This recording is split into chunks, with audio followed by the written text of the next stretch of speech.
दुर्गंध के मारे उनका स्थान एक पल भी ठहरने लायक नहीं रहा।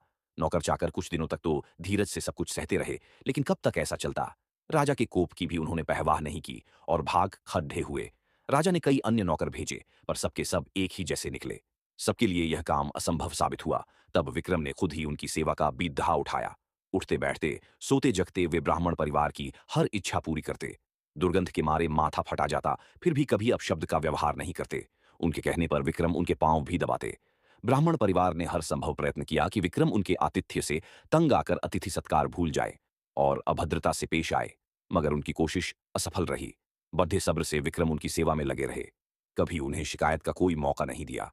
एक दिन ब्राह्मण ने जैसे उनकी परीक्षा लेने की ठान ली। उसने राजा को कहा कि वे उसके शरीर पर लगी विष्ठा साफ करें तथा उसे अच्छी तरह नहला धोकर साफ वस्त्र पहनाएं।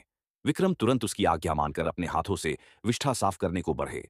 अचानक चमत्कार हुआ। ब्राह्मण के सारे गंदे वस्त्र गायब हो गए। शरीर पर देवताओं द्वारा पहने जाने वाले वस्त्र आ गए।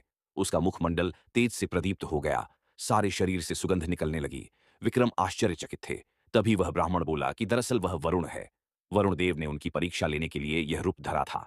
विक्रम के अतिथि सत्कार की प्रशंसा सुनकर वे सपरिवार यहां आए थे। जैसा उन्होंने सुना था वैसा ही उन्होंने पाया। इसलिए विक्रम को उन्होंने वरदान दिया कि उसके राज्य में कभी भी अनावृष्टि नहीं होगी तथा वहां की जमीन से तीन तीन फसलें निकलेंगी। विक्रम को वरदान देकर वे सपरिवार अंतर्ध्यान हो गए।